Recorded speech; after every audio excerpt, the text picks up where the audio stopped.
and our collective future. At the center is the presidency, steering the shape of the state amid promises of reforms and pressing demands for accountability. Right beside it is the INEC, the Independent National Electoral Commission, which continues to face scrutiny about the credibility of elections and voter confidence.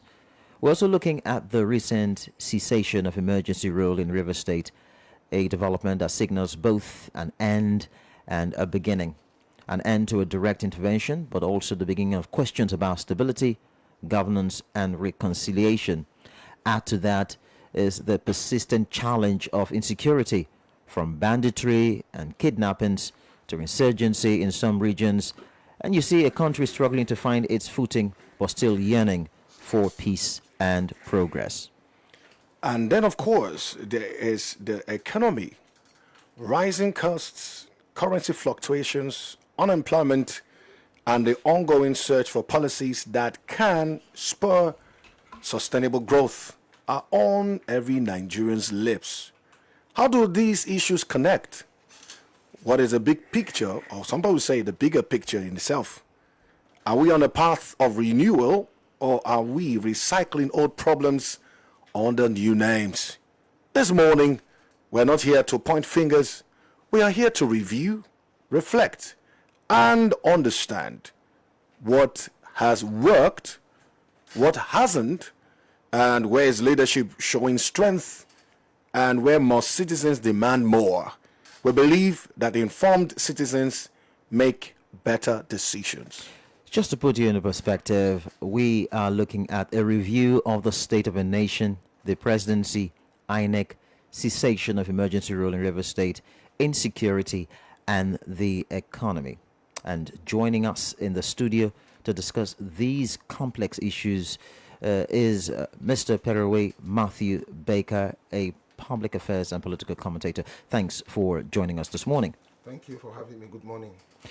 And in no distant time, we'll be joined by a seasoned observer of Nigerian politics and governance, Mr. Randy Peter. He will be joining us all the way from Lagos in the course of the program. Together, we will be taking your calls, especially you listeners, and your messages, and as well as your perspectives to examine the presidency, INEC, the end of emergency rule in River State, insecurity and economy, all through the lens of what they mean for you and for Nigeria's future. So sit back, stay tuned, because this is one conversation you don't want to miss. After all, you already know, this is Let's Talk Nigeria.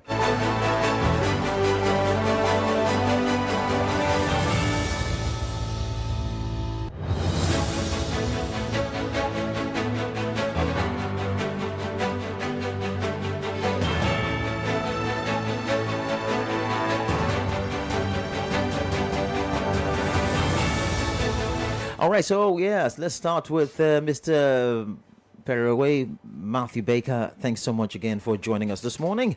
From your perspective, you know, we're looking at the state of the nation, and we have different angles we're looking at. We're looking at the presidency, we're looking at the economy, we're looking at the cessation of the emergency rule in River State, we're looking at insecurity, we're looking at INEC, different things in a short period of time. So, but then, from your perspective, how would you describe the current state of Nigeria as a whole?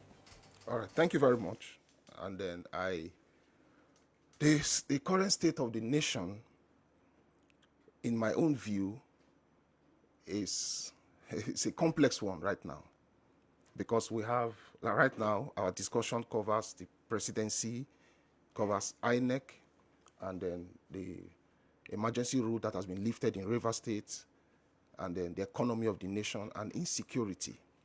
And looking at all these indices, things are not going well right now in the country, right now. The state of affairs in the nation, you know, calls for a very serious attention right now. Let's look at the case of the emergency rule in River State that was lifted 2 days ago. Now, initially, the act was highly unconstitutional for the president to suspend elected officers of his state, officers that were elected by their people, the governor, the deputy governor, and the members of the State House of Assembly. Mind you, the Constitution of the Federal Republic of Nigeria is silent about the outright suspension of the governor, his deputy, and the members of the State House of Assembly. The president can declare a state of emergency in a state where there is security situation and where there is political crisis. But I see declaring a state of emergency as an interventionist mechanism. The president can declare a state of emergency without suspending outrightly the elected officials of the state. So in the first instance, it was highly unconstitutional.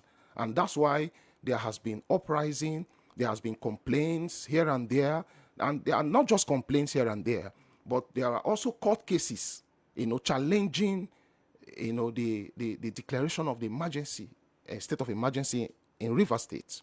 And then looking at INEC, that's also a major challenge in the country. Now, drawing from the last elections that took place, the elections that took place in 16 constituencies in the country, it shows that the electoral body is not fully set to conduct credible elections in this country. We also listened to you, when you were talking about that election, in your studio. We discovered that a national officer of the APC, the deputy national chairman, Northeast, had beavers with him on the day of election. So the question is, how did such, an officer of the APC got the beavers and other sensitive materials? So these are issues. Now, we also have elections that are coming up in the country. Anambra State will be having their governorship election on the 8th of November. And then February 2026, the FCT will be having their area council elections. And then we have two other states, in the course of next year. That's Osun State and Ekiti State. So I believe that these elections, will serve as litmus test for INEC, to let Nigerians know that the electoral body, can conduct credible elections in this country. Okay, so let's take it one after the other. Remember, there are a lot of areas we're looking at. So let's start with the presidency. Looking at the presidency, he's been traveling a lot these days. Some reports say that he has traveled about 7 times since he came on board in 2023, foreign trips and all of that. And to say, well, he's some are even calling him the traveling president, something like that. Well, that's on the lighter note anyway. But what key policies or actions have defined its recent performance? Owing to the fact that he was the one that declared a state of emergency, he dissolved it, and a lot of things happening in the country, insecurity, all of that. But let's focus on the presidency, his key policies or actions which have defined his recent performance. All right, thank you.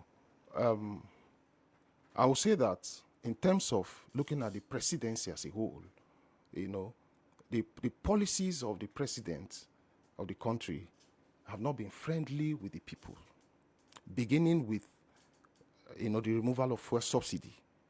That was the beginning of the crisis, economic crisis in the country. And as a result of that, you're all aware, prices of things skyrocketed, as a result of the rise in fuel prices and all that.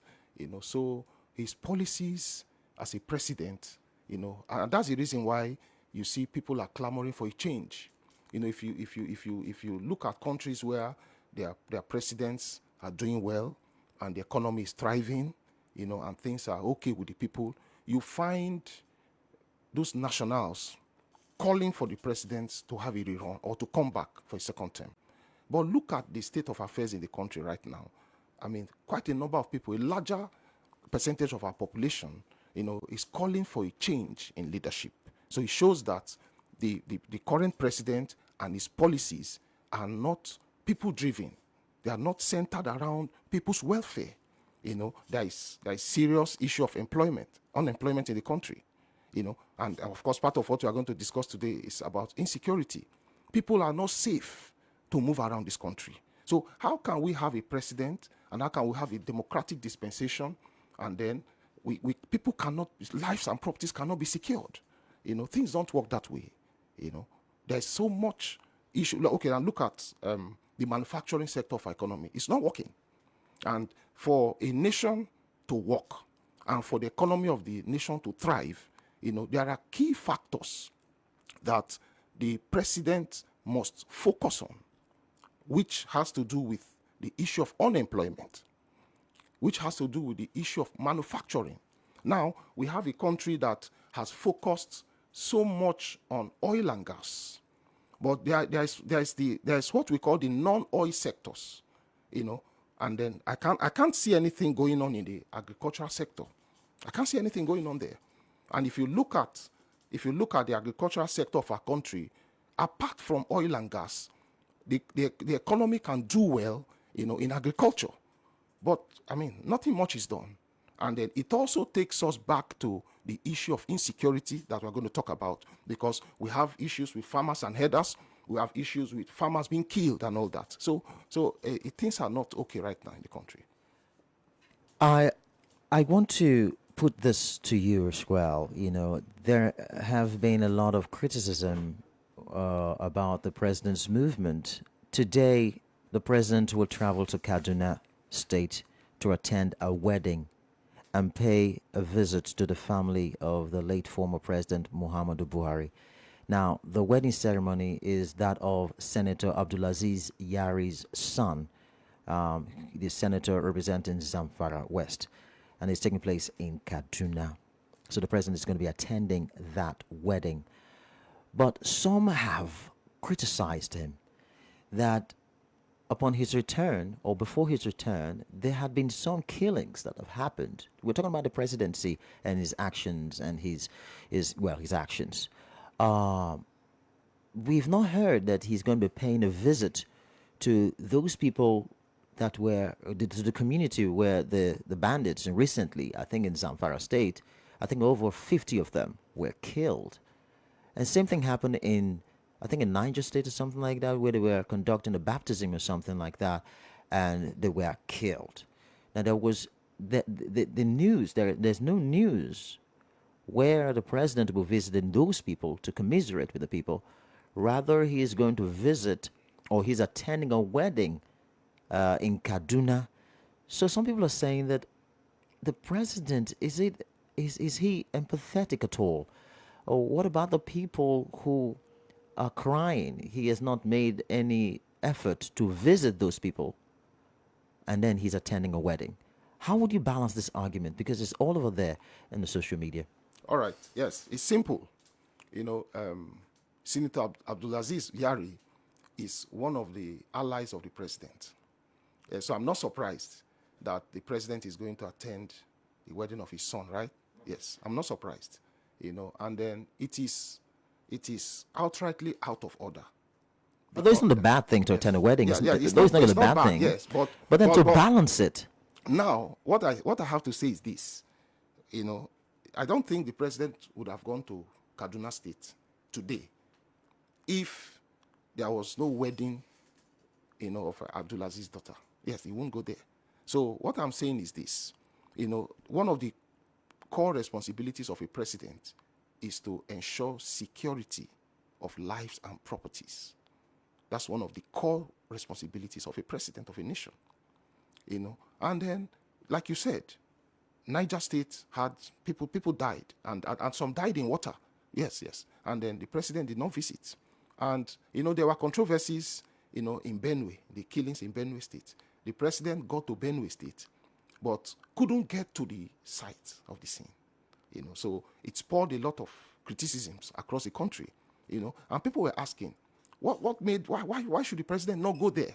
And they were giving reasons about flood and rainfall and all that, but that's not good enough, because the president could have, flew into that community with a helicopter, So I think that it's not wrong to attend the wedding of a friend's, child, but the president should pay attention to the security of lives and properties in this country, because people's lives matter in this nation. Let's talk about a little bit of the economy. I know you've highlighted a little bit of it, but let's just give it some little attention. I'm a bit bothered where we are headed in the country right now, because you talk about the federal and state governments working together to maintain stability after so much pain is people are going through a lot of pain in the country. So, do you think the current policies are addressing unemployment and youth restiveness effectively? Talking about the economy and the situation that we are being faced with currently. We have a lot of issues with Dangote here and there, fighting, Nupeng, and the rest of them. Let's look at it, the economy generally. Do you think that is really happening? Yes, the policies of the government of the day, has not addressed the issues of unemployment, and then it has also not addressed the issues of youth restiveness. Now, if you look at the population index of the day, it has to do with it will also help the GDP of the country. It will help productivity.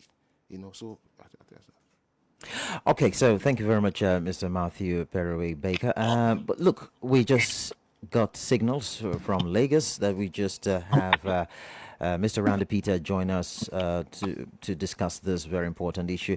Good morning to you, Randy.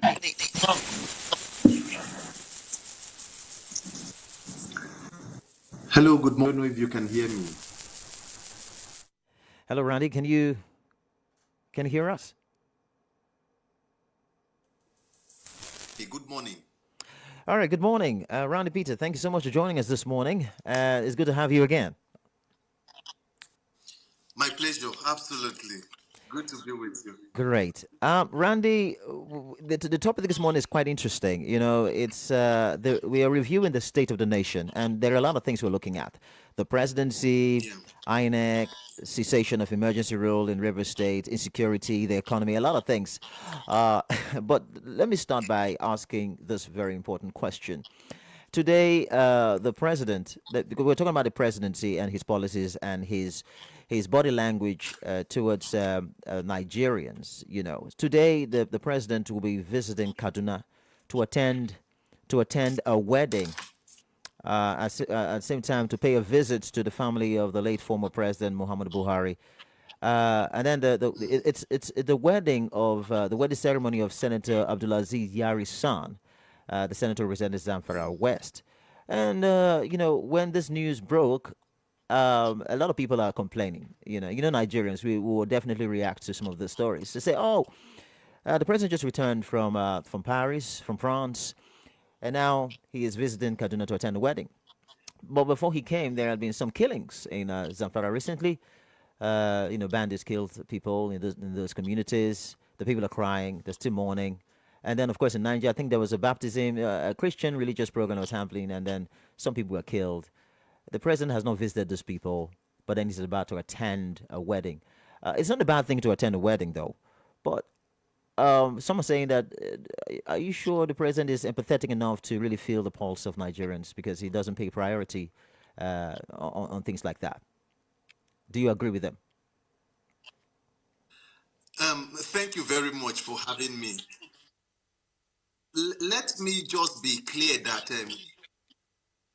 Nigeria currently has the misfortune of being governed by political businessmen who pretend once in a while to attend to issues of governance.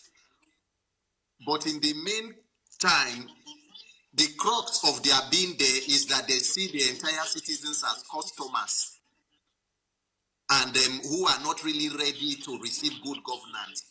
The presidential handlers claimed that the president shot his trip to national issues.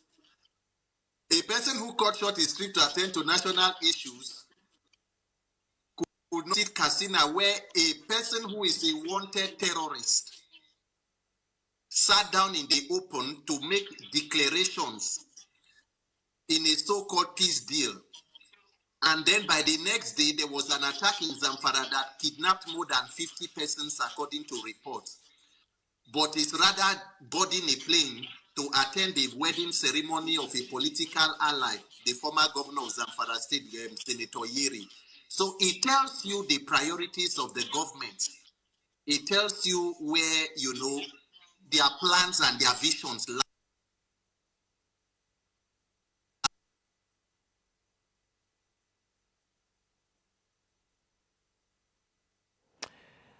Hello, Randy. All right, we have a little challenge right there with the network, but Randy's going to join us pretty soon. Yeah. I just wanted to, in the midst of all of the different conversation around things, let's look at INEC. We've seen that presently INEC have somehow have always been on trial, because you have a case where people have already this mistrust somewhat of government structures, and INEC has been saddled with proper transmission and of power from one particular thing to another, especially when it comes to elections. And you're having these things where people are complaining about even the off-cycle elections are not really coming out true and everything. What do you think? Because now we have this ongoing voters registration, and they have some new persons come on board. But with the voter apathy and things like that, do you think INEC has really met up, or there have to be a reform of our electoral laws? The issue of INEC is a very important issue in this country. And then I'm very particular about INEC because, when leaders who are voted for by the people are not given the opportunity to govern, then you have actually disenfranchised the people. That is the truth. Because I cannot vote for A, and then many Nigerians voted for A, and then at the end of the day, B is declared the winner. So these things have been happening in the country for a very long period of time. And then I think, in my view, as I speak now, INEC till this day is not ready for credible elections in this country. Because looking at the past, look at in 2018, Governor Adeleke contested the governorship election, against Oyetola, the governor of the state. And then Adeleke was the perceived winner of that election. But we all saw what happened. Some places were cancelled and reruns were done. And at the end of the day, after the rerun, Governor Oyetola was announced the winner. 4 years after, Governor Adeleke came back and won that election as governor of that state. And then looking at the antecedents of INEC, in my view, I think that INEC is truly not independent. So my submission or my advice is that the appointment of the chairman of INEC should not be done by the president of the country. It should be done maybe by elections or by nominations. And then persons should be nominated, credible Nigerians should be nominated and be allowed to pass through the National Assembly, and so that people with track records can be allowed to man the electoral body. It's also possible for election results to be transmitted from the polling units. It's very possible, but INEC is not doing it. And I also think, in my view, voters registration that is ongoing, the reason why there's voter apathy is because the hurdles of people traveling in order to register as voters is also one of the impending factors. Yes, and also when it is time for election, you can imagine somebody who lives in Abuja and wants to vote in Bayelsa. Look at the distance, look at the cost of traveling. So I think that, for instance, you can open an online banking without going to the banking hall. Yes, you can complete, an account opening process right now without going to the bank. So if we can do that in the country, then why is it that INEC cannot allow Nigerians to register at whatever locations they are? I think people can register where they are, and people can also vote where they are. So these are reforms that needs to be done in INEC in order for us to have credible elections in this country. Okay, all right. So I think there's a pre-online registration. Of course, online registration is going on. But INEC already said that that can be done, but then the other aspect, the capture and everything, you have to come. In-person. You have to come and do the capture and all of that. But you can register online. But I think, Randy. Randy, you have been at the forefront of having a conversation about the electoral reforms. Tell us how far you've gone and the things that you are wanting to see in the electoral reforms, the things you've always worked towards.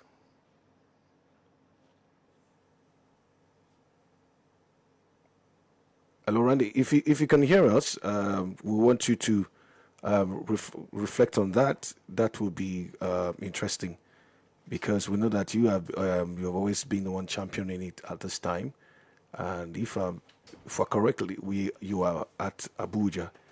Okay, so let's look at the level, the issues of insecurity, issues around insecurity. We've had a serious increase in some quarters, especially in the northeast, north central, and northwest. Some of the attacks that have been happening over the period of time, and the presidency. The president at the time, after the killings that happened in north central, even had to go to Benue, had to visit and talk to them and everything. How do you think that the country has really fared in handling the issues, insecurity, kidnappings, and the things? So far, so good. All right. I see one of the things I see about the insecurity of the country is political. And that's the reason why it's getting difficult for the government to tackle that issue. Because most of these bandits, most of these robbers, most of these people, they are people that are being used by politicians. They are being used by politicians. So they give them arms, in order to make them win elections. And at the end of the elections, they become the owners of those arms. So it becomes difficult for the politicians to go after these same people. And as a result of that, it keeps building insecurity in the country. So I think one thing I would advise the government and politicians is that shun thuggery. Let campaign be issue-based. If you want to contest an election, let your campaign be issue-based. Tell Nigerians what you want to do and allow Nigerians to vote. Because when they encourage thuggery, at the end of the day, thugs become owners of rifles, owners of arms. And then, it's a pathetic situation right now in the country. Let's talk a little bit about the emergency rule, which has come to an end. A lot of listeners would like to respond to this, but let's get to your own views. I know we've touched a little bit about it, but yeah, let's hear your perspective on the governor returning. Yesterday, he didn't show up. They expecting his supporters. We are all out there, trying to celebrate his return, but he didn't show up. And we were having this conversation in the studio during the newspaper review segment. We're like, okay, yeah, he probably would have spoken with the FCT minister and he would have gotten some instruction not to show up. Some say, oh, maybe he decided on his own not to show up just because he wanted to lay low and all of that. And then day before, later on in the evening, the FCT minister came up to say that he not showing up, well, there's no law that he should show up in the first place anyway. So he's speaking, but Fubara is not speaking. He has not even made any speech yet. I was even expecting him to say something, resume, and then, tell Rivers people that I'm back or something like that. So let's talk a little bit about he returning to power. What do you think about his remaining, 2 years? I mean, of course, he has to complete his 2 years, isn't it? Now that he's back, what do you think will be the focus of Siminalayi Fubara? All right. Well, the issue of Rivers State, has been in the press and in the media for a very long time, But I listened to the FCT minister yesterday, and then on my way to your studio this morning, I was also listening to the both of you, during your newspaper review, about the issues in Rivers State. Number one, the FCT minister is not the governor of Rivers State. Number two, the FCT minister is not the spokesperson of the government of the presidency, So let's allow the governor to resume. He was suspended for 6 months, and then that emergency has been lifted. Though yesterday, there were widespread jubilations in Rivers State expecting his arrival, but he didn't come, and he also didn't make any press release. So as I speak, we don't know his whereabouts, and we don't also know when he is to resume. But the president has lifted the emergency rule, and by so doing, the governor is supposed to be back to office. But let's watch him. I believe between now and Monday, he should be back to office. And one thing I've also observed with our political leaders is that when there is change in officials, I discovered that they don't quickly move into the government house. Look at President Asiwaju now, Bola Ahmed, when he took over the reins from Muhammadu Buhari, he didn't move. He didn't move to the office immediately. He was operating from somewhere else. So I believe, they want to maybe perhaps go around the place, check for security reasons, and also maybe tidy up their residences and then check and put the offices in order. So I believe that's the reason. I think one of the reasons that's why the governor has not appeared. And then looking at, the days ahead for Fubara, the days ahead for Fubara, because a lot of things have happened. In the course of the suspension, the Rivers State Electoral Body was dissolved.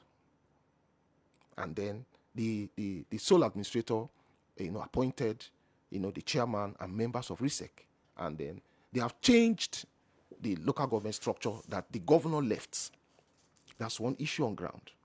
And then, before the midnight of September 17th, the sole administrator appointed a new head of service. I don't think it is right, because it is the governor's responsibility to appoint a head of service. It's the governor's responsibility to be in office as executive governor to oversee local government elections.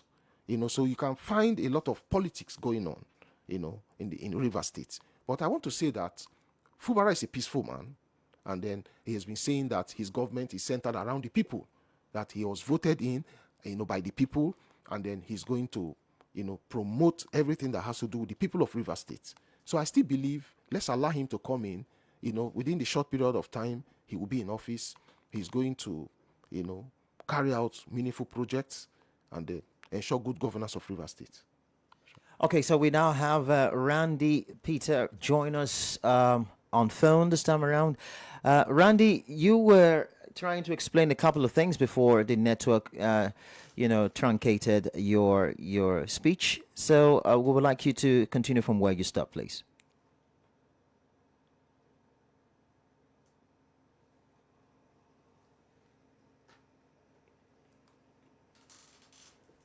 Preferences and his priorities.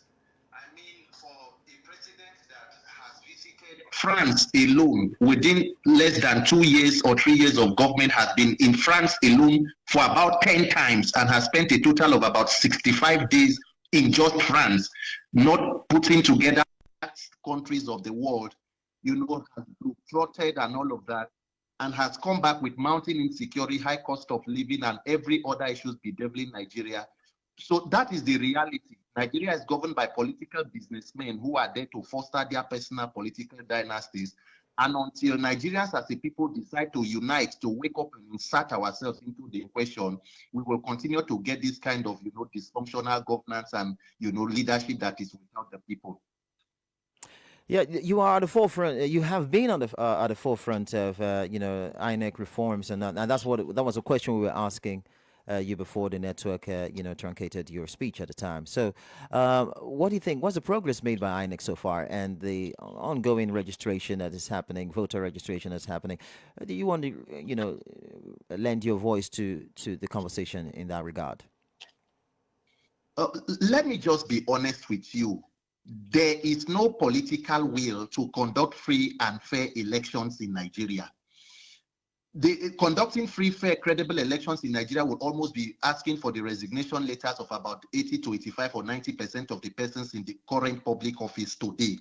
So rather than work to build credible elections, there is a direct attempt in undermining the process. You remember that the Senate Committee Chairman on INEC used to be Senator Sharafaddin Abiodun Ali from Oyo South Senatorial District. Somehow he was taken out and then replaced by Senator Simon Bakolalong, who is the former governor of Plateau State, and by the way, is also the DG of the Tinubu campaign in 2023. So you can see the mischief on the part of lawmakers and politicians.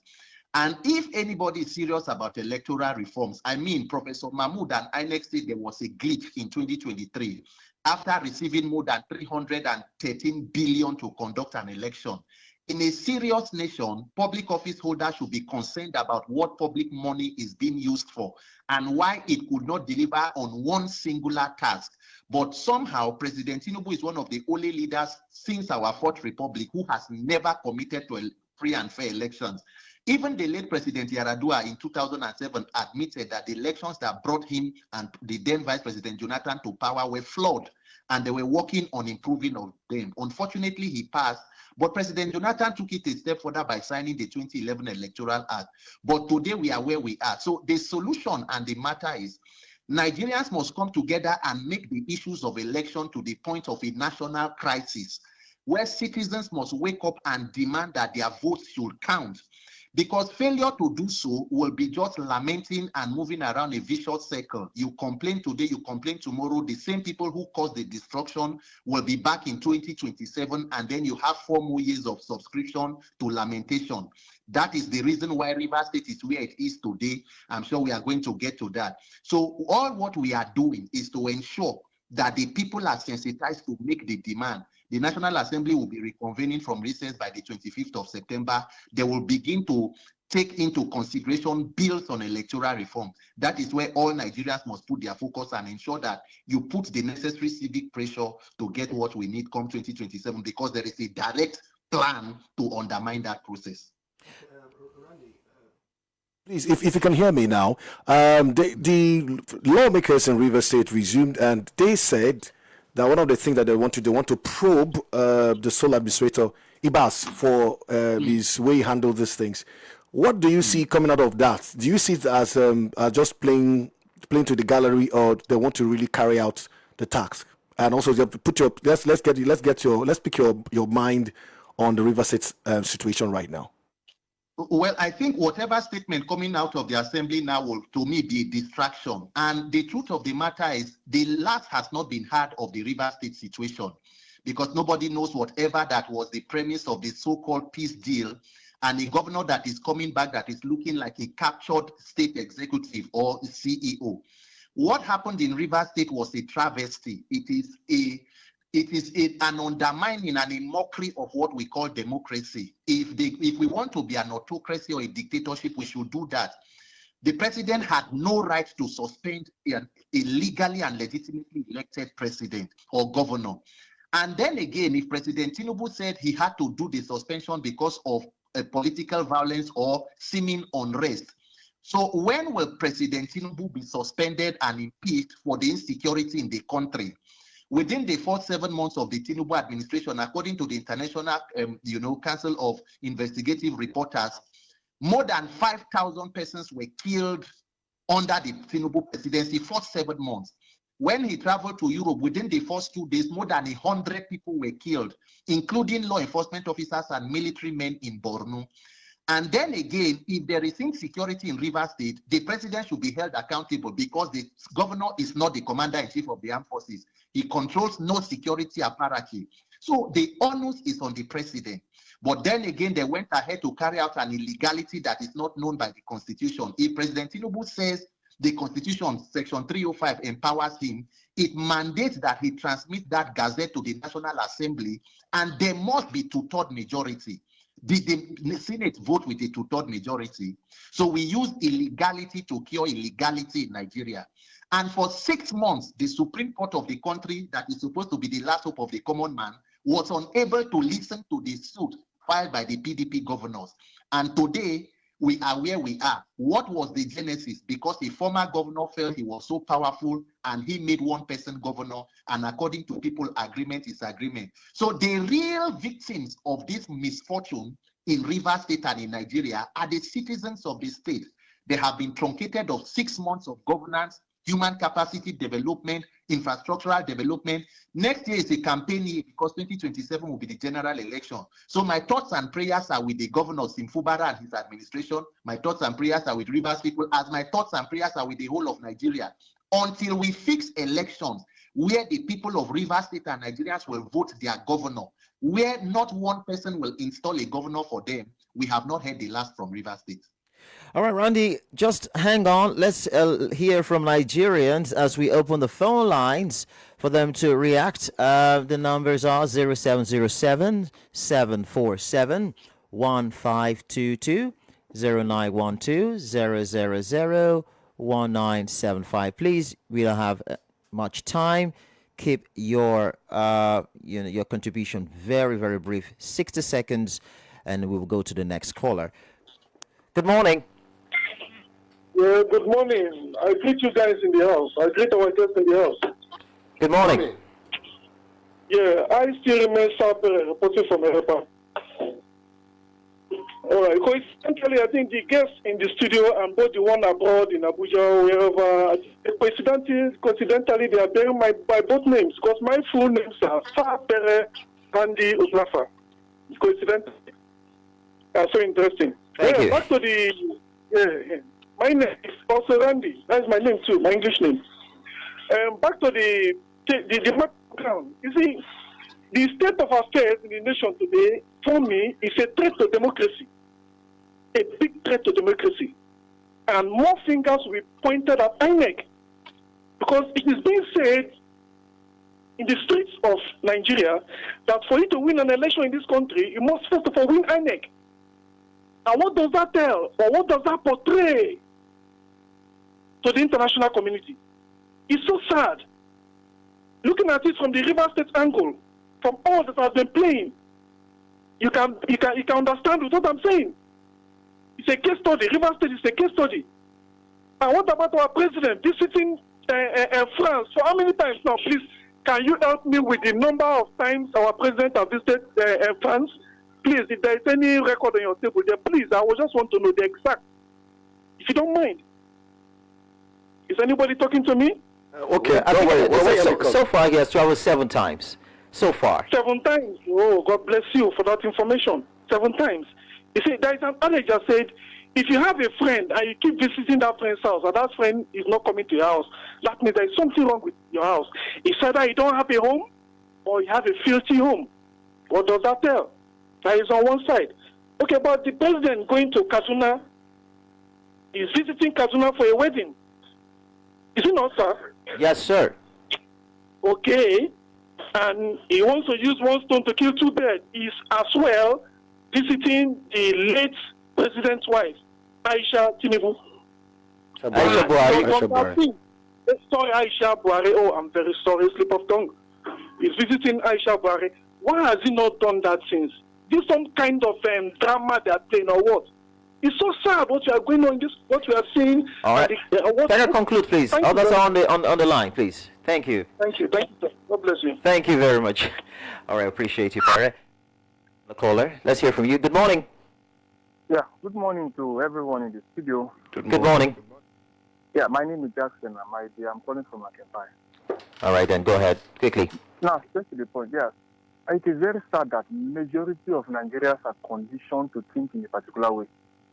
Every one of us complaining that one of our major challenges in this country is godfatherism. But concerning the issue in River State, people from this our state here, majority of them concerning this matter is saying that Sim should listen to his godfather. He should just obey him and abide by the rules that he has been given. There was an agreement before he came into power. Now, why is it that he wants to renege from the original agreement? Why is he challenging his godfather? This and that. This same person tomorrow will call back and say, our problem is godfatherism. Why is it that we are conditioned to think in a particular way that if a man becomes a governor, the man that empowers him to become the governor will not dictate what happens in that state? If this is the way we think as human beings, then politicians will always use us to gain their own personal benefit. Because we cannot ask what is needed from them. That this is what we need from you people. This is what we want. This life, there's not just the person. If the person don't meet you, carry your time for neck like go to the ground and work out because I help you must follow me. That's not the way things work. Even the current the weekend himself, he was helped by somebody, but he never allowed anyone to wish on him or to truncate his government. He was ruling free and fair. All right, then. All right. Yeah, okay. Thank you. Thank you very much. Thank you very much. Let's get to another call before we return to the studio. Good morning. Paul Bassa and Moye and the guests. Good morning. Thanks for joining us, please. Yeah. Quickly, please. Quickly. Quickly. From his calling. Perez is saying about only the I. It's not only the INEC, the judiciary. The judiciary itself is not helping matter Paul Basa. Why is it that the case that the PDP governors take to the Supreme Court, up till now they are not even hearing? People are waiting for that case. So maybe 10 years or 20 years to come. So any president that just wake up and suspend any elected governor or House of Assembly, a judiciary. Paul Basa, tell me one institution that is working in this Nigeria. One institution that is working perfectly in this country. This is the INEC, this is the judiciary. Tell me one. Our institutions are there. That is the problem that we are having in this country. Up to now, Supreme Court, people want to know why that the president, the executive, have power to remove a sitting governor. That case is very, very important. Nigerians want to know the Supreme Court. Thank you and God bless. Thank you, Rambo, for your contribution. Very brief. And let's take this very last one before we go. Good morning. Hello, good morning. Good morning. Your name, please. Yeah, Vincent from Monopa. Vincent from Monopa. Okay, please go ahead quickly. Yeah, I would like to start by saying that what happened in Rivers State was a rape on our democracy. And because the suspension in the first place was uncalled for. And I also want to say that I want to commend Sim Fubara for not even showing up, because there's no need for him to show up, because all the structure he has put together have been destabilized. And he, as a learned man, an intelligent man, he knows that he doesn't need to show up, because it's just like just having him there as a figure that is actually not being useful. And I don't even see, I pray, I don't really see even Fubara doing anything, much development in River State again, because his hands have actually been tied. And this is not good for our democracy. I want to say that this employing of Nigeria is being, I don't know whether we are employing the syndicate of the, just like going to be operated as a syndicate, where a few group of people are just somewhere and just doing their biddings. And if you are not aligned with them, then you will be kicked out. So I really want to say it is bad. I condemn what the president is with all entirety. Really bad, and it's a really rape on our democracy. We are experiencing one of the darkest times in our country. We are being controlled by some sort of people with darkest mind, and it is not good for the African continent. Rather than good for this our country. Okay. To move forward. Thank you very much. Yeah. Thank you. Your points are noted. Yeah.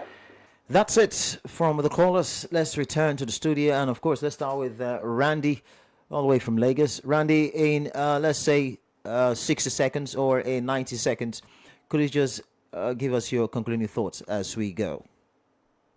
Nigeria is in dire straits. Unfortunately, the persons who should have resisted the suspension in Rivers State had no stake. A lot of Rivers people say it's an issue of Godfather, Godson, so let them sort it out. But unfortunately for them, they will be the victims of whatever that is going forward. The Nigerian judiciary is the last hope of the uncommon man. It has become the legal department of every government in power. For 6 months, it's unable to hear one simple suit. So it is up to Nigerians for how long we want to permit criminality in governance, for how long we want to permit and condone oppression and citizens' subjugation. If the greater percentage of Nigerians said enough, it will be enough. Between can trust the system, and then people can be out to cast their votes. Thank you, Mr. Baker, for your thoughts. Paul? My goodness, it's a whole lot of emotions in the midst of everything that we can. Though it feels as though Nigeria is on trial, it feels as though every segment of government is on trial. But we as Nigerians can really bring about the very best in our country. Remember, Nigeria will be built by Nigerians. By us will be built by ourselves. Let's make it work. Let's make systems work. Whether you're in the private sector or the public sector, things can truly work. And this country will be better together as one. My name is Paul Oblumugbasa. Thank you for listening. And of course, today's review of Nigeria's presidency, INEC, Rivers State, in emergency, and insecurity and economy shows that our challenges are interconnected but not unsurmountable. So when citizens stay informed, leaders stay accountable, and institutions deliver, progress becomes possible. Every Nigerian has a stake in demanding and building the nation we want. This has been Let's Talk Nigeria on Golding 97.5 FM. Thank you for sharing your morning with us. I am Oyu Stephen. Until next time, stay informed, stay engaged, and keep Nigeria first.